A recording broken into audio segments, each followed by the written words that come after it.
With all these multiple offers being submitted in this current crazy real estate market, we've come up with another 5 additional multiple offer strategies, and we're starting now.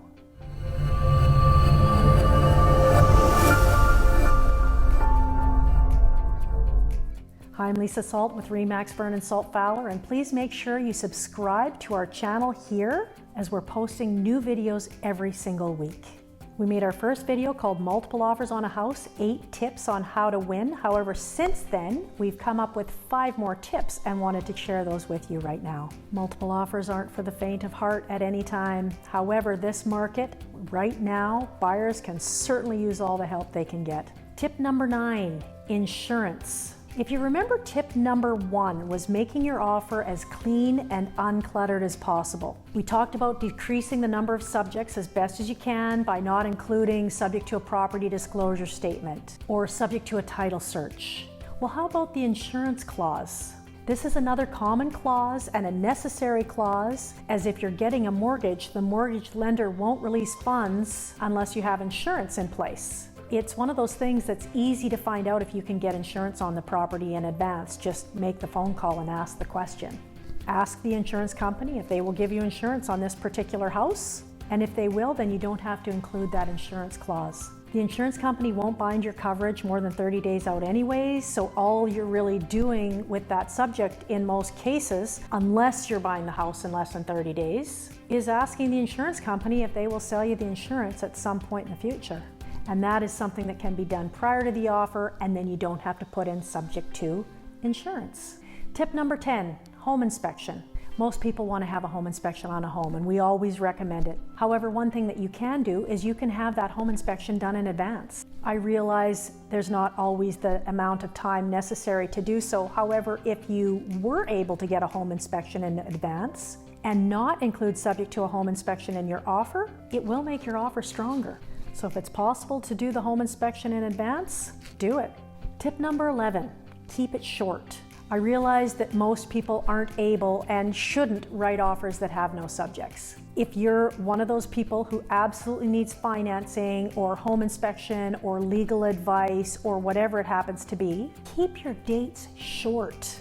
An offer with conditions that are due 2 weeks from now are a lot less attractive than an offer with conditions due off in 5 days or 2 days or 7 days even. Well, how can I do that? When I need financing, the bank says I need 2 weeks. Well, first of all, get a different lender. Go to a mortgage broker who specializes in placing mortgages versus someone at your bank who looks after mortgages in between the other 5 duties they have to do every day. And then secondly, as discussed in our first video, make sure all your ducks are in a row before you make the offer. Get those tax slips organized. Get that employment letter in advance. Don't wait until after you have an offer. That will save you a week right there. And then get a letter from your banker to prove that you're good to go. Having an offer that's accompanied by a letter from a mortgage broker is very powerful at an offer presentation. Same with a home inspection. If you weren't able or willing to do one in advance, then have it booked before your offer's submitted. You can always cancel. So keep those dates as short as possible to improve your offer. Tip number 12, size matters.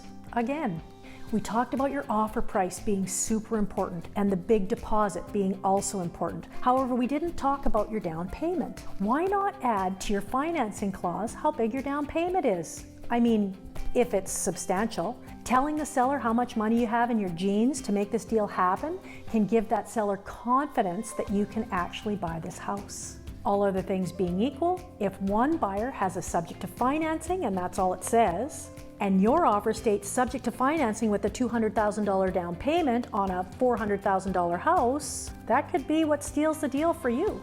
You may not win against an all-cash offer, but it certainly does make your offer as strong as it can be.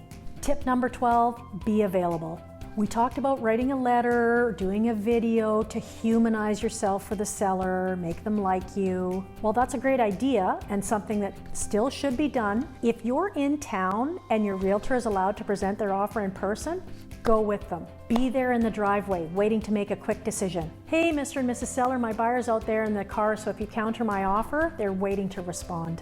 If you're not in town, at least ensure you're on speed dial on the other end of the phone waiting for your realtor to call. You need to make quick responses in times like this. If the realtor can say, again, I can get back to you in 5 minutes, just counter my offer, maybe they will, even if your offer isn't the best right out of the gate.